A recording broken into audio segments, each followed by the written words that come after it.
तो चलिए अब सीधे लिए चलते हैं आपको दिल्ली, जहां पर स्वास्थ्य मंत्रालय प्रेस कॉन्फ्रेंस कर रहा है।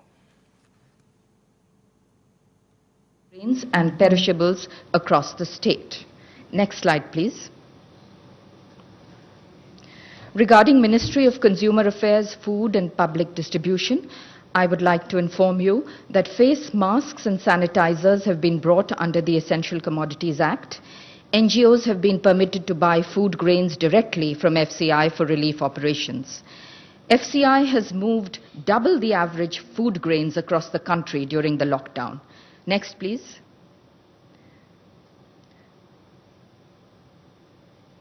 Next. Ministries of Rural Development and Panchayati Raj, I would like to inform you that government has hiked the Manrega wages in the wake of COVID-19 pandemic. The average increase is ₹20.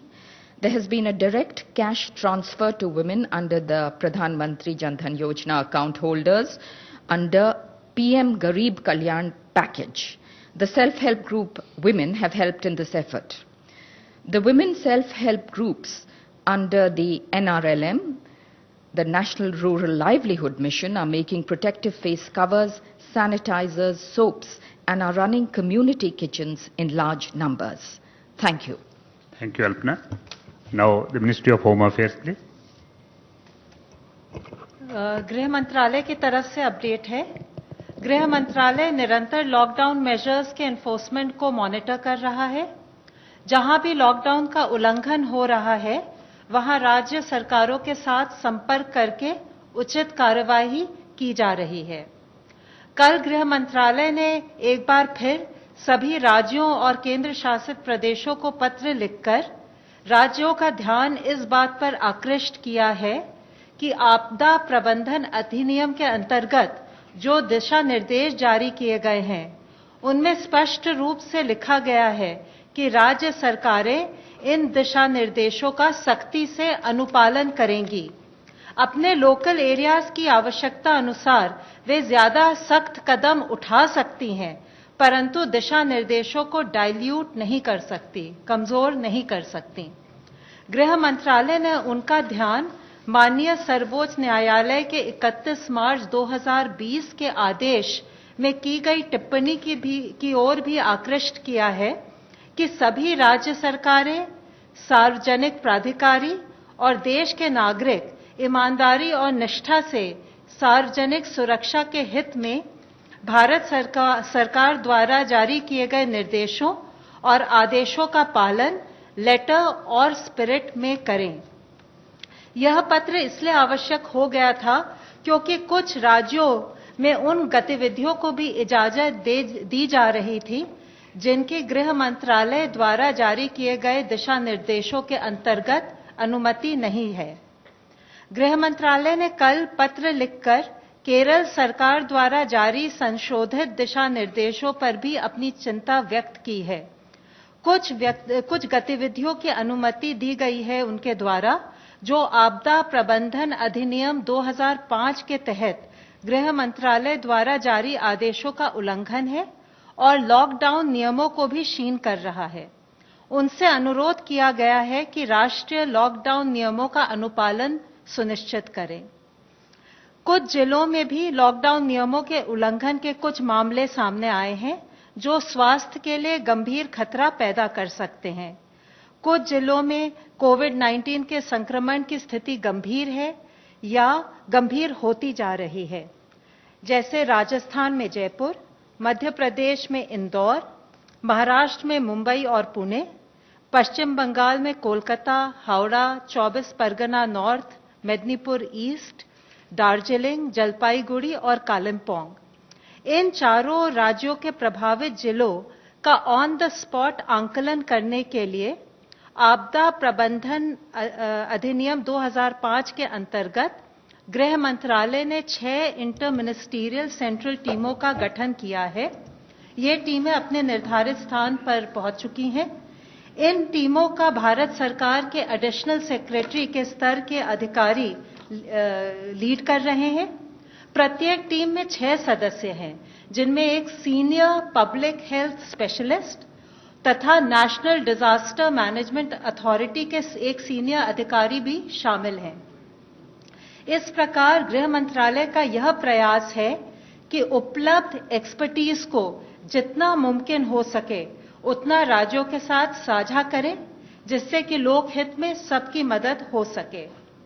ये टीमें hotspot areas, health और medical infrastructure के प्रबंधन और आपदा प्रबंधन के मुद्दों पर राज्य सरकारों का सहयोग करेंगी तथा लॉकडाउन नियमों के अनुपालन के अलावा आवश्यक वस्तुओं की आपूर्ति, सोशल डिस्टेंसिंग के अनुपालन, स्वास्थ्य सुविधाएं, स्वास्थ्य कर्मियों की सुरक्षा, गरीब एवं श्रमिकों के लिए राहत शिविरों की स्थिति आदि पर अपनी रिपोर्ट देंगी। आशा है इन कदमों के साथ हम मिलकर कोविड-19 के खिलाफ अपनी मुहिम में सफल होंगे। धन्यवाद। धन्यवाद। Health ministry representative please. अब तक टोटल 2546 लोग क्योर हो चुके हैं, जो कि हमारी ओवरऑल क्योर परसेंटेज को 14.75% तक लेके जाता है। कल से एडिशनल कंफर्म केसेस देश में 1553 आए हैं, which takes the total number of confirmed cases in the country to 17,265. Last 24 hours में 36 न्यू डेथ्स भी रिपोर्ट हुई हैं। माननीय स्वास्थ्य मंत्री जी ने कोविड-19 मैनेजमेंट की तैयारियों की समीक्षा के तहत कल Rajiv Gandhi super speciality hospital का दौरा भी किया। उन्होंने फ्रंटलाइन वर्कर्स के एफर्ट की तारीफ की, कहा कि आज जो हमारा इंक्रीज रिकवरी रेट आ रहा है वह हमारी क्वालिटी ऑफ केयर को रिफ्लेक्ट करता है। उन्होंने कहा कि लॉकडाउन 2.0 के दौरान लाइफ में डिसिप्लिन लाने से हम लोग रिच डिविडेंड्स पा सकते हैं, जिससे हमें कोविड की लड़ाई जीतने में सफलता मिलेगी। G20 एक इंटरनेशनल फोरम है जिसमें 19 देश और यूरोपियन यूनियन के नेशन मेंबर्स फाइनेंशियल इश्यूज के साथ साथ सोशियो इकोनॉमिक इश्यूज पर भी डिस्कस करते हैं। G20 के मेंबर नेशंस वर्ल्ड का 80% इकोनॉमिक आउटपुट, ग्लोबल पॉपुलेशन 2/3 और 3/4 जो इंटरनेशनल ट्रेड है उसको रिप्रेजेंट करते हैं। उस G20 के स्वास्थ्य मंत्रियों की कल एक वीडियो कॉन्फ्रेंस के द्वारा मीटिंग हुई, जिसमें कोरोना वायरस से निपटने के लिए कोऑपरेशन और कोलैबोरेशन के इशू पर डेलिब्रेट किया गया। माननीय मंत्री जी ने इन टेस्टिंग टाइम्स के दौरान सभी मेंबर स्टेट्स के साथ मिलकर काम करने के लिए भारत के कमिटमेंट को जाहिर किया। उन्होंने कहा कि भारत G20 के देशों के साथ मिलकर वैक्सीन डेवलपमेंट और ड्रग डेवलपमेंट पर काम करना चाहेगा।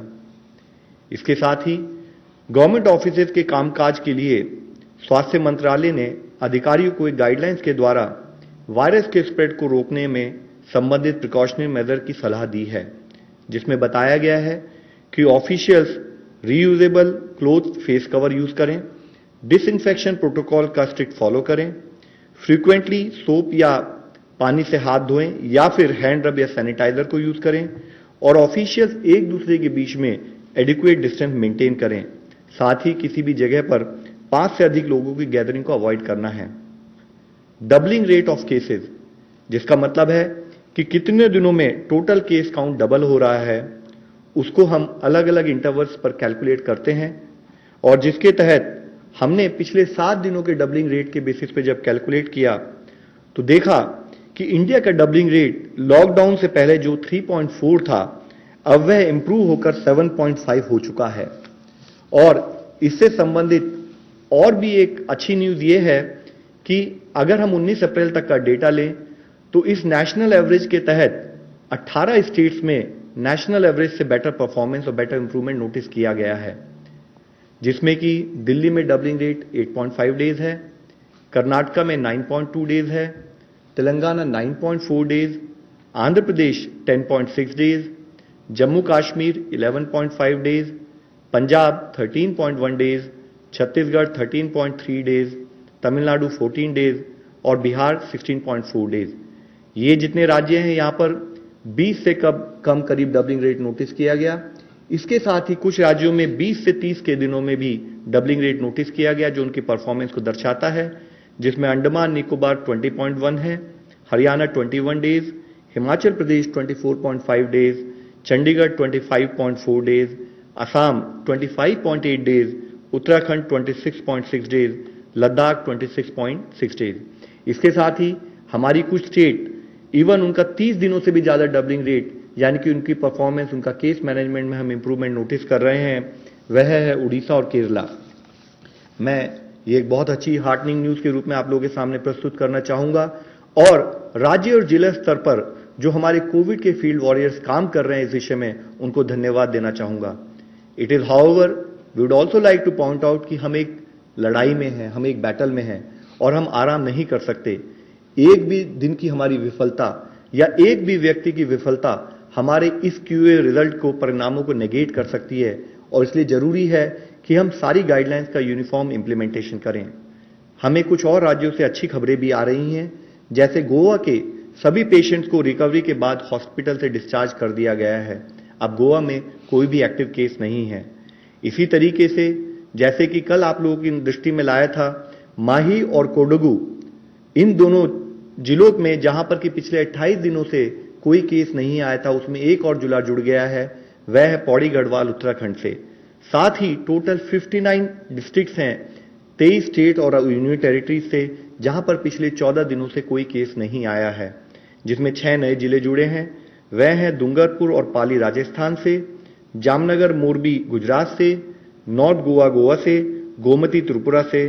और इससे संबंधित हम आप लोगों से रिक्वेस्ट करना चाहेंगे कि फिर भी हमें हर तरीके से सतर्क रहने की आवश्यकता है। दूसरे देशों की तुलना में अगर भारत आज इस सिचुएशन को मैनेज करने में प्रयत्न कर रहा है, उसमें जो भी रिलेटिव सक्सेस मिली है, उसका सबसे मुख्य कारण है कि इस लड़ाई में गवर्नमेंट के साथ साथ हर सिटीजन मिलकर लड़ाई लड़ रहा है। कम्युनिटी इन्वॉल्वमेंट, कोऑपरेशन और कम्युनिटी लीडरशिप हमारे मैनेजमेंट का एक मुख्य कारण रहा है।